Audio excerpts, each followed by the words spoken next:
Your Fire, a weekly podcast with Meena, Puri, an Ayurvedic practitioner and spiritual teacher who brings the ancient, time-tested wisdom of Ayurveda in this time of great upheaval and global ascension to inspire you to the next level of your spiritual evolution.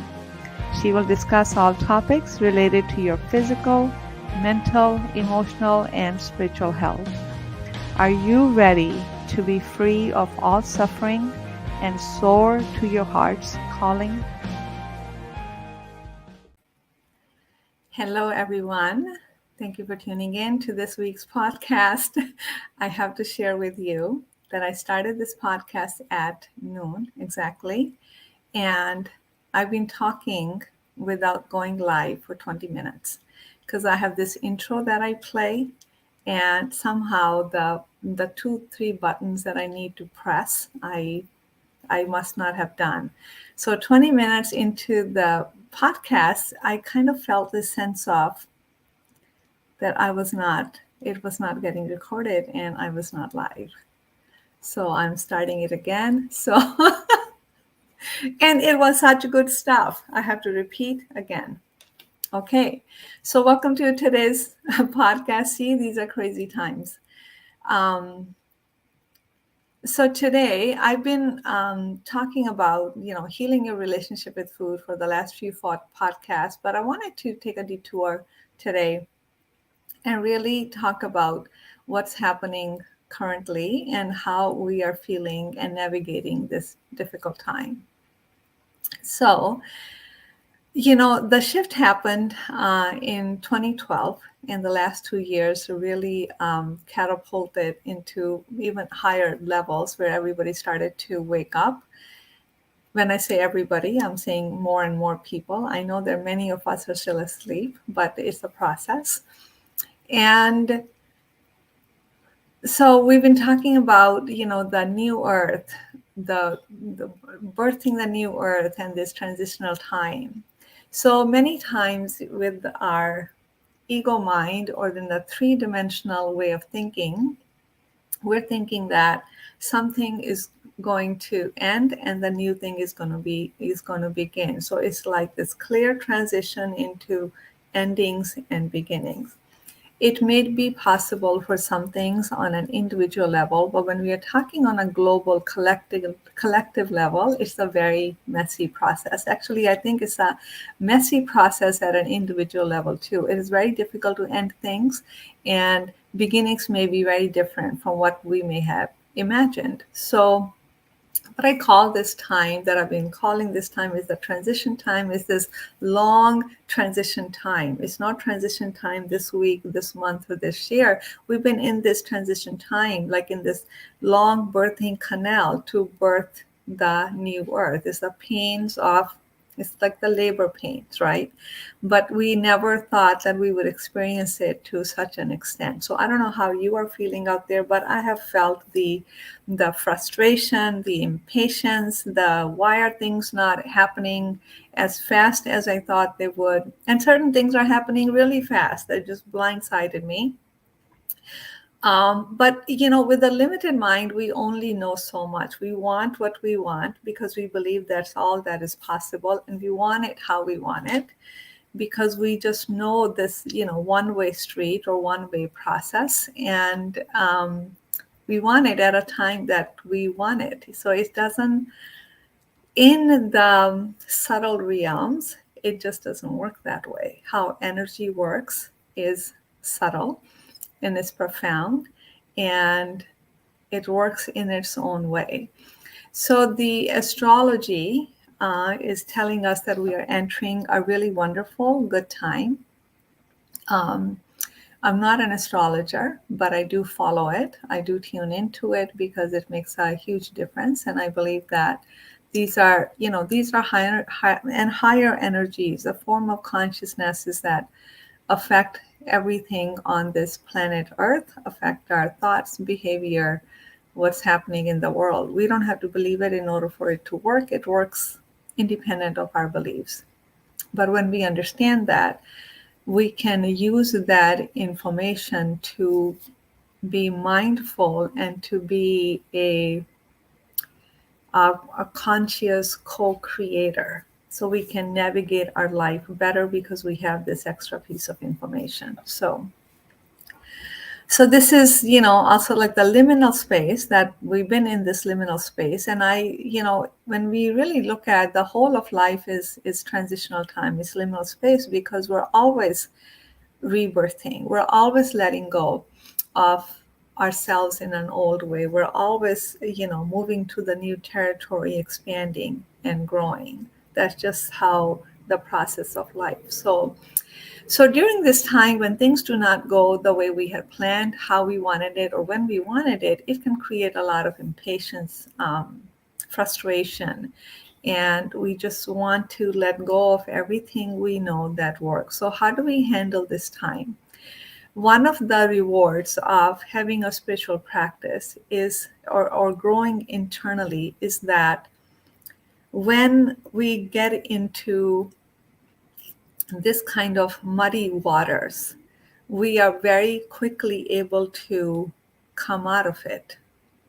That's the difference between, the inner growth. And if we haven't done the inner work, then we can actually get stuck in the muddy waters and need a lot of help in getting out.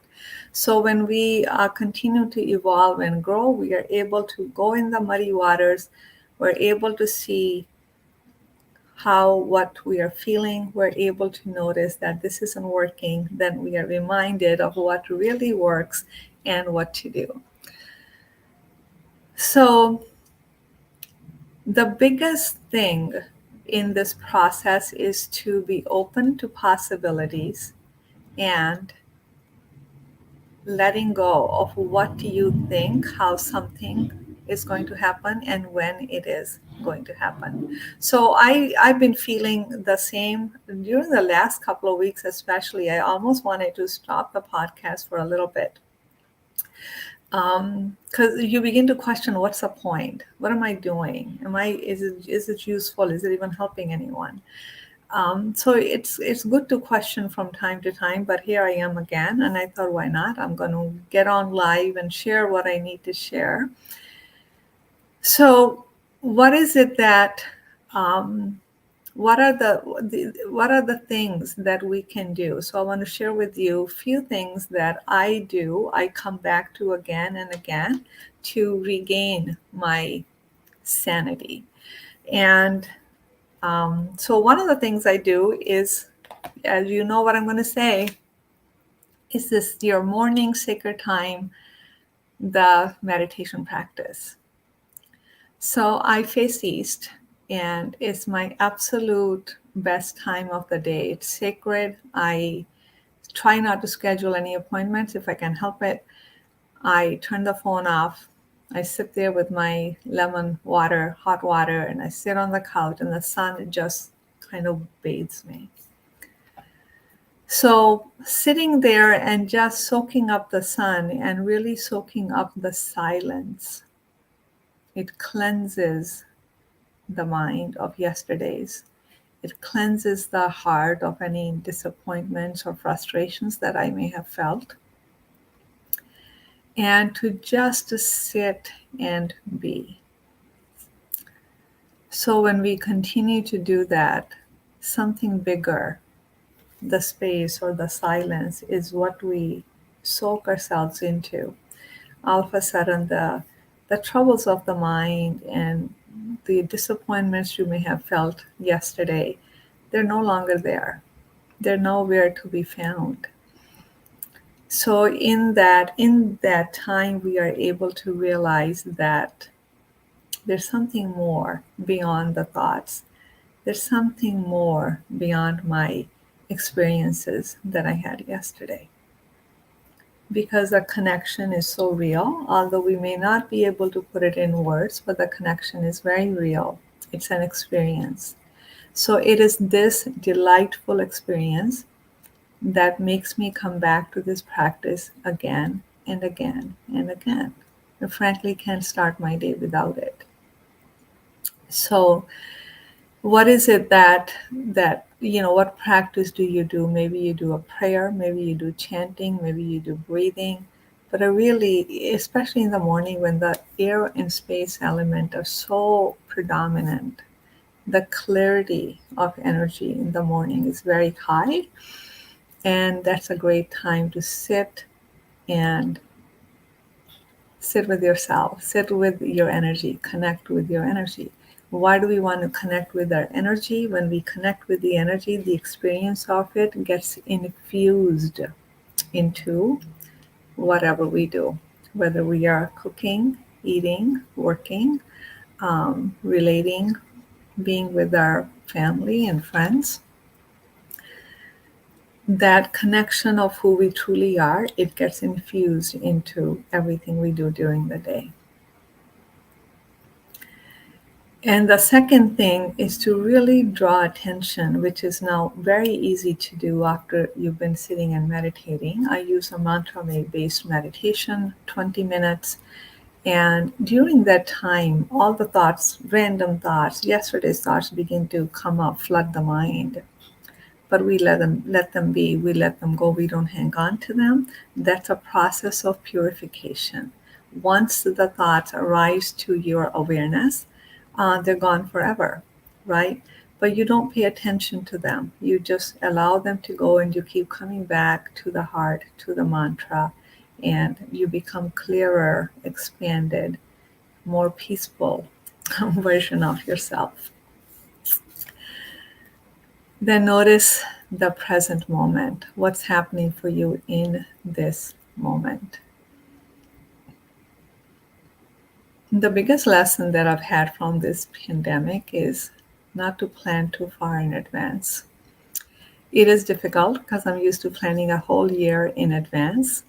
And because things are changing so quickly, certain things that you didn't even care to change, that changes really rapidly. What you thought you really, really wanted, that is not moving. So you're like, what in the world is happening? So, in paying attention to the present moment, in the now, is when you just simply tune in. So, I tune into sitting on this warm, comfy couch. Body feels rested. I feel warm. The sun is on me. I look out the window. There's just beautiful colors at this time of the year, like oranges, reds, and browns and greens. It's like a picture book. It's like a storybook. I'm on the 17th floor, so I feel it's just all around. I see all the colors, like somebody painted. So just tuning into this, the glory of the present moment that's around us. I have no words for it. So when we drop into the present moment and just really tune into what it is that we're doing, where we are, what is around us, how we're feeling. The yesterday's trouble, they just seem irrelevant or so small. And then the realization that whatever shift or changes that I wanted, how can I want anything more when I have everything in this moment? So do a practice of dropping into this moment, and we can do this practice any time, anywhere, whatever it is that you're doing. And sometimes we don't realize how far we have come because transformation happens subtly and it continues to happen. We don't realize where we were, say, 3 months ago or even 2 months ago. Was there something that you were struggling with mentally or emotionally, just, in the past, 2 months ago, 3 months ago, or even a year ago, or even 10 years ago, that you no longer are struggling today, right? Because we continue to actually achieve, if that's what we want to do, we continue to manifest everything that we have asked for so far, but if it didn't show up the way that we wanted it or when we wanted it, we forget how far we have come. So it's really interesting to go back. That's why journaling can be very useful. I'll go back and I'll read, and then I rip out all the pages, I throw them away, and I start new. But it's just interesting because done that, been there, done that, don't need to worry about that anymore. We forget how far we have come. We forget where we were yesterday. So that, I was sharing with a client my story of how I came into this work. And so it was just really interesting. It was just really interesting contrast. And when we look at this huge shift that has happened in life in just the last few years, then I let go of the worry, and I let go of desiring more and more and more, because I've already gotten so much. So if you're interested in tuning into my story, I'll share a link here, and you're welcome to go ahead and read it. And the third thing is, it is important, like I said, it is important. No, like I mentioned before, that the feelings the emotional triggers and the intensity of the emotions is very real. Okay. I have felt anger, frustration, just impatience, just like, when is something going to happen? I thought I was going here, and all of a sudden I'm doing this. I thought this is what was going to happen, but that didn't happen, and this happened. So we have to feel our feelings. If anger is what you feel, you have to feel it. If you feel frustrated, then you're just frustrated. If you feel impatient, you feel like nothing is working for you, then you have to feel that. You get pissed off. So you have to be with what you feel. Because there's no way to move through it, move beyond it, than through it. You have to feel it.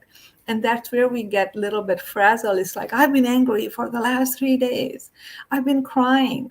We don't have a problem when we laugh all day. We don't have a problem when we are joyous for weeks on end or days on end. We don't go need help for that, right?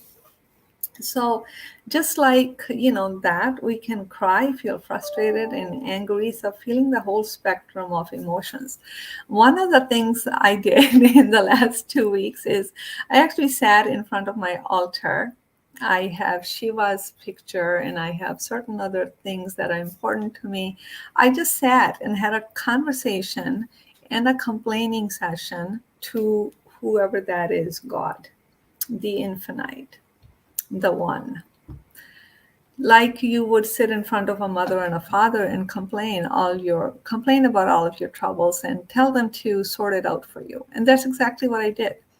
I felt it to be really useful because there was no argument. There was complete 100% listening. There was no judgment. I could express it any which way I wanted to express it. There was no judgment. And I felt a little silly, but at the same time, I felt like I would feel with my mother or my father. And I also felt that whoever the one is that is like smirking, saying, "Oh, aren't you cute?" But I felt better. I was able to express how I felt. So feeling what you feel is really important. Feeling is healing. Emotional intelligence. I did a few webinars way back a few months ago. The emotions come up because they're asking us to pay attention to them and digest them. When we feel those emotions, we are helping digest them. If we do not feel the emotions, the undigested emotions create undigestion.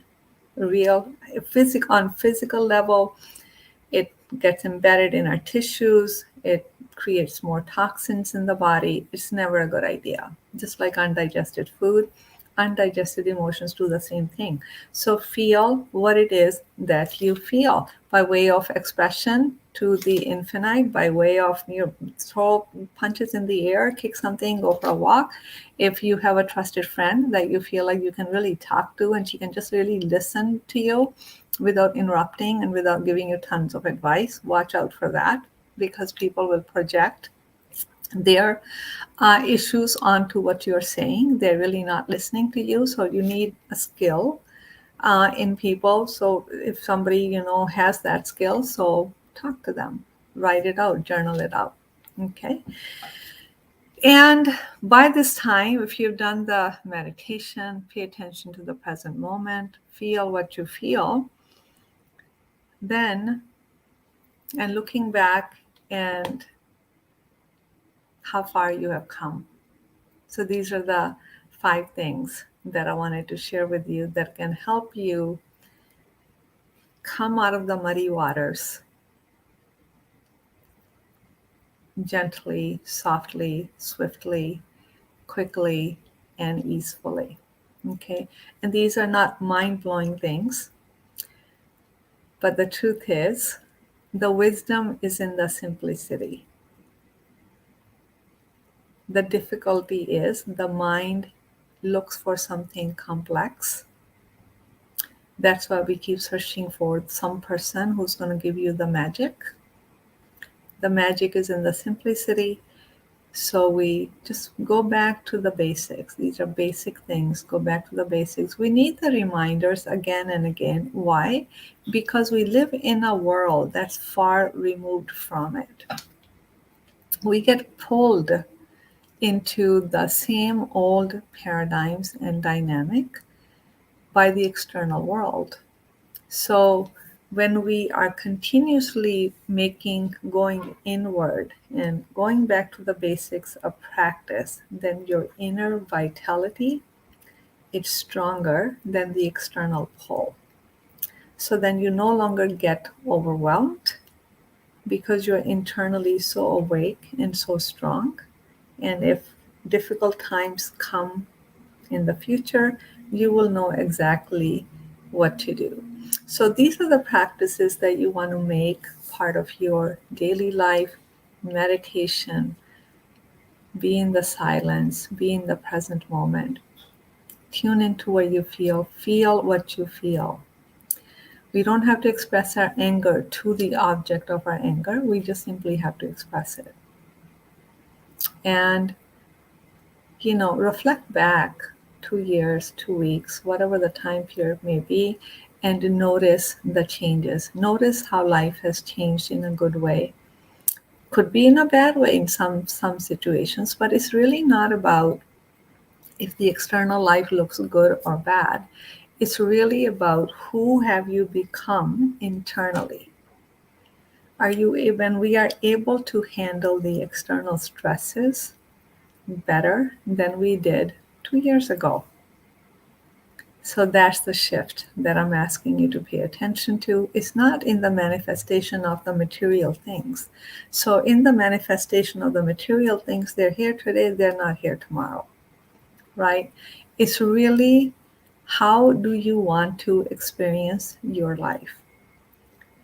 So experience of our life is really independent of everything externally that we may accumulate or we may manifest, because it is about how we are being with whatever in the outside comes into our life, how we are being.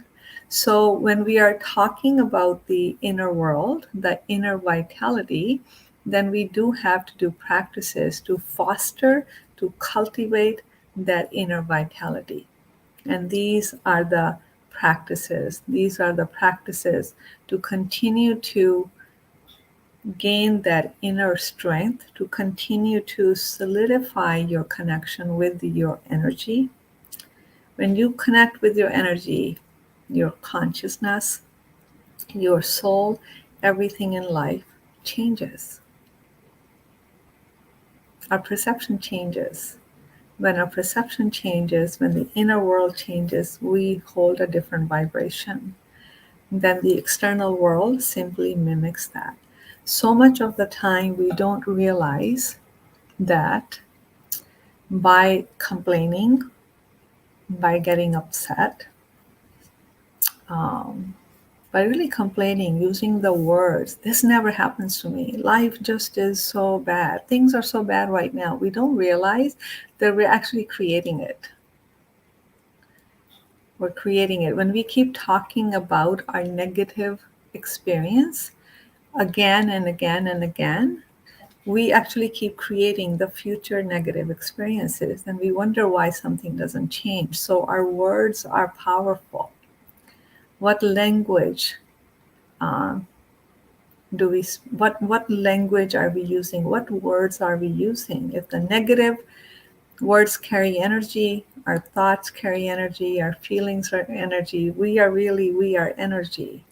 So that's why the throat is so important. The speech is so important. This mindful speech is it, can I spin something in a positive way, right? Initially, there will be a lot of resistance,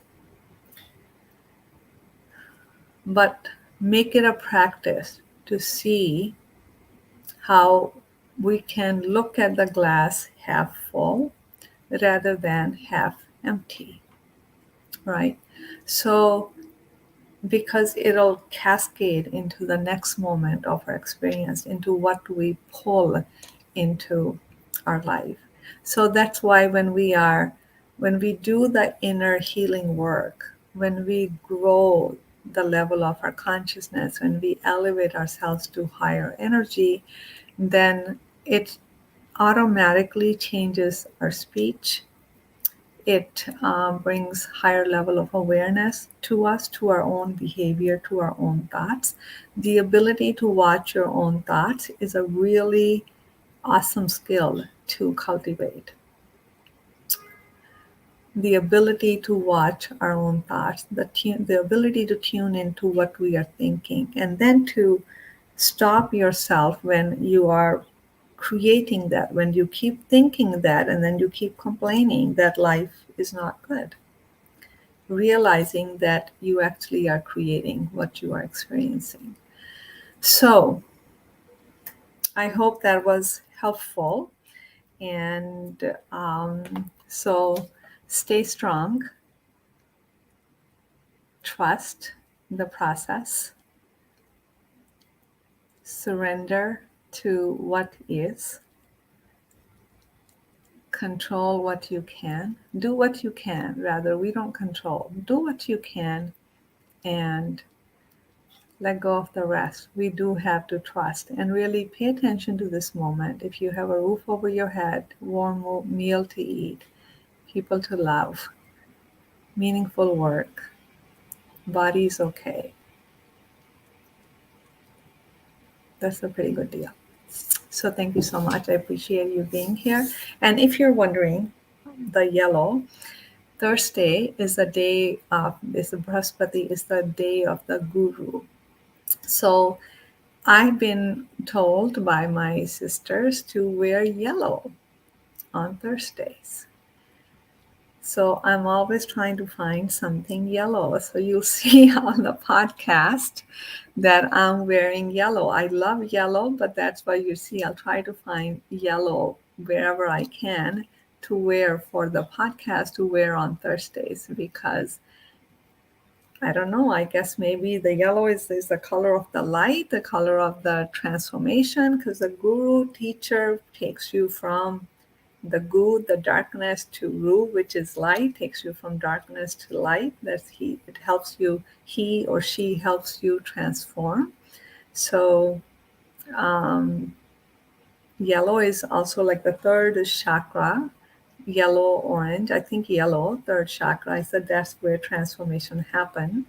The fire allows us to transform into the love, the speech, the intuition, intelligence, and the higher connection. So that's the reason you'll see me wearing yellow on most Thursdays, unless I run out of something to wear, or you see me wearing the same shirt again and again because it's yellow. All right. Thank you so much. If you enjoyed this podcast, let me know. If you have any questions, I will also love to see that. And tell me what practices you do. What do you do that helps you come out of the muddy waters quicker? What are your practices? Share in the comment section. It really helps others, inspires others. And if you like this video, consider liking it and subscribing to my channel. Thank you so much and have a good week.